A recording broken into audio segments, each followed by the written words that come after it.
maksudnya begini, pelajaran-pelajaran apakah saja yang harus diajar pada anak kelas 1, kelas 2, kelas 3, kelas 4 dan seterusnya.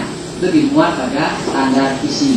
Nah, kalau ngajar pelajaran A itu 1 minggunya berapa jam, itu sudah ditentukan.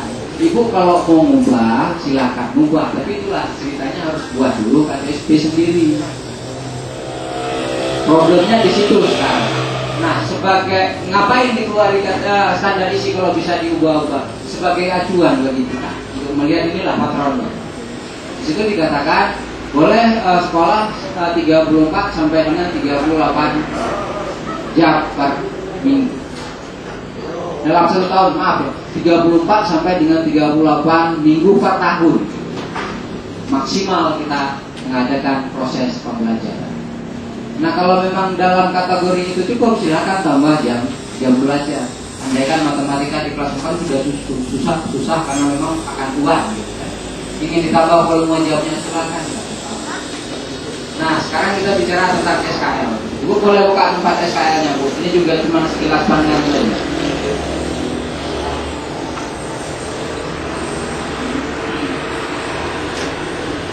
Nanti Ibu telaah sendiri, nggak mungkin kita telaah ini sampai habis, tidak mungkin.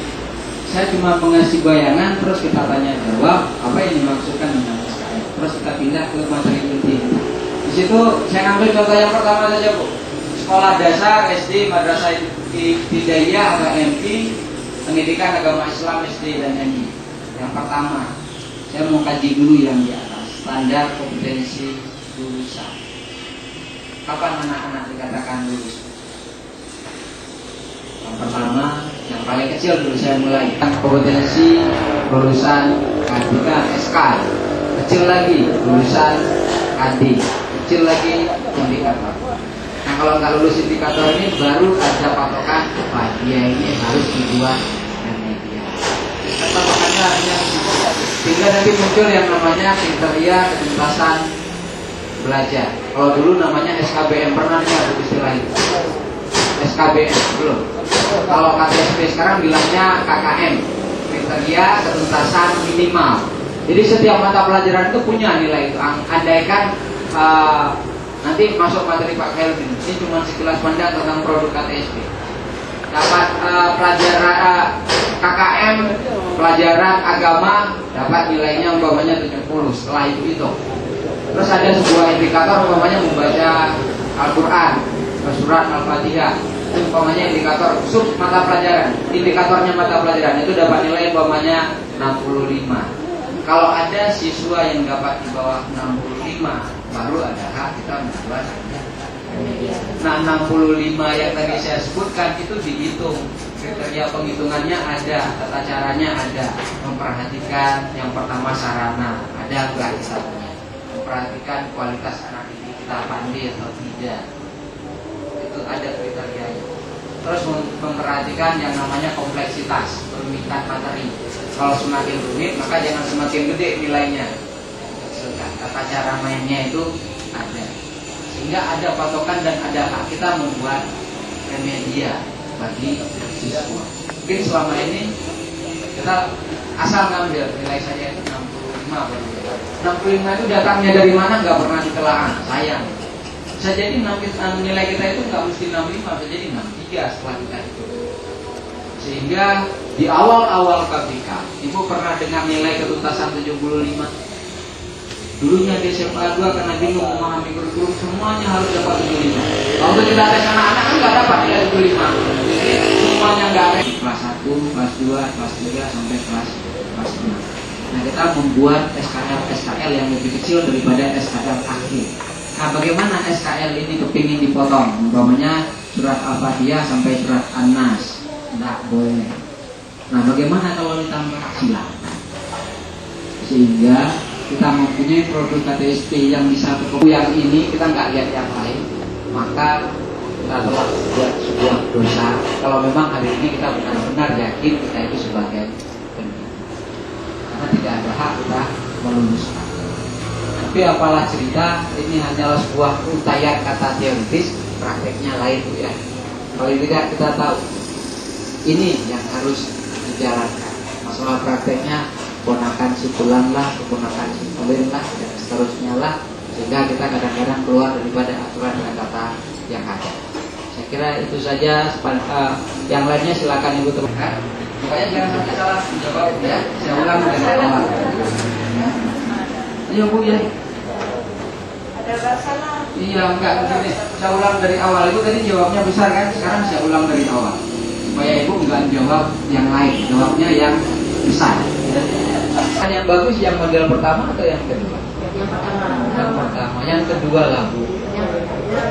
Nah jangan, iya nggak apa-apa, menumbuhkan yang namanya inquiry, menumbuhkan yang namanya pemahaman. Nah istilah itu yang dulunya dipakai sebagai konotasi ribut. Inquiry itu siswa menemukan sendiri, bukan lagi dikasih. Ini tidak lagi dikasih. Nah jangan sampai salah memahami informasi saya. Ada sebuah cerita, suatu hari anak saya, mungkin cerita ini sudah pernah didengar. Anak saya menanyakan kepada ibunya istrinya saya, mak, Tuhan itu dalam kamar mandi.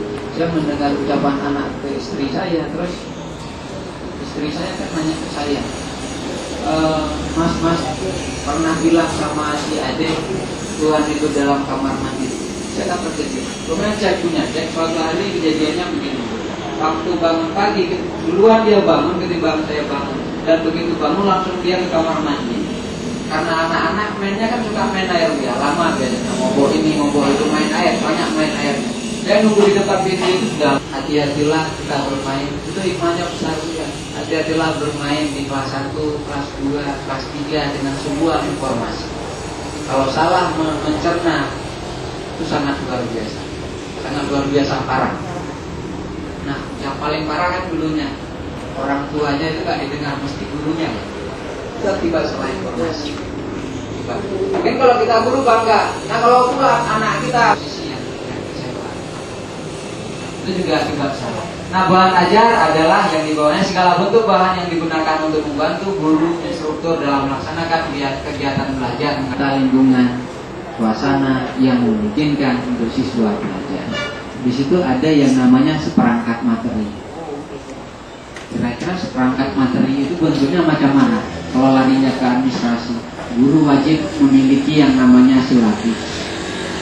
Guru wajib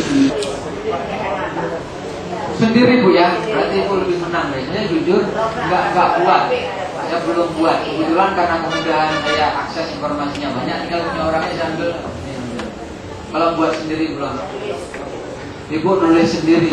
Ibu yang lainnya jujur aja, saya udah jujur dari enggak. Kalau ada ya. Alhamdulillah. Nanti kita coba waktu hari ketiga waktu saya masuk tentang RPP. Mudah-mudahan kalau kita sama-sama jujur, itu biasanya persaudaraan kita makin bagus. Baik. Nah, intinya begini Bu ya. Di RPP itu kan ada yang namanya kegiatan awal. Saya langsung masuk ke situ ya Bu ya. Nggak ngambil lagi di tujuan, nggak lagi ngambil di indikator. Kegiatan awal. Di situ kan tertulis mungkin absensi, mungkin mengecek kesiapan siswa untuk belajar, mengumpulkan PR dan seterusnya. Terus di kegiatan inti kan tertulis umpamanya melakukan diskusi kelompok dengan membagi anak-anak 2 kelompok, yang satu kelompok pro, yang satu kelompok kontra. Kemudian guru menjadi penengah di antara 2 kelompok. Tertulis seperti itu. Sehingga ketika masuk dalam ruangan untuk pelajaran akan sistematis, kita tinggal lihat RPP saja dan menjalankan. Yang sayangnya sekarang RPP-nya tertulis luar biasa bagus, dilaksanakan tidak pernah. Tertulis saja, tapi aplikasinya tidak, hanya untuk melengkapkan kenaikan pangkat. Itu yang saya. Nah nanti waktu Ibu praktek kan buat RPP, apa yang dikatakan oleh Bang Jalil tadi disuruh praktek, harus prakteknya sesuai yang tertulis. Bukan harus dibuat, RPP-nya sudah dibuat. Di situ mengucapkan salah. Kalau nggak ngucapin salah berarti itu salah, bukan daripada perencanaan. Di situ bagi kelompok. Kalau Ibu ngajar nggak bagi kelompok berarti salah. Nah bagaimana kalau ternyata kondisi kelas tidak mengizinkan, perencanaannya seperti A, kita masuk ke kelas awal sekali, sedangkan pelaksanaannya belakangan dilakukan. Enggak soal itu. Yang namanya manusia buat perencanaannya itu enggak statis. bukan punyanya Tuhan. Kalau membuat A mesti A sampai habis. Contoh, metode yang ibu ambil metode diskusi. Ternyata ketika membuat diskusi untuk materi A nggak jalan, itu menjadi iktibar bagi ibu ketika membuat RPP tahun berikutnya. Jangan sampai tertulis lagi metode untuk materi A diskusi, dirubah. Semakin lama perencanaan itu akan semakin bagus ditempa oleh keadaan di lapangan.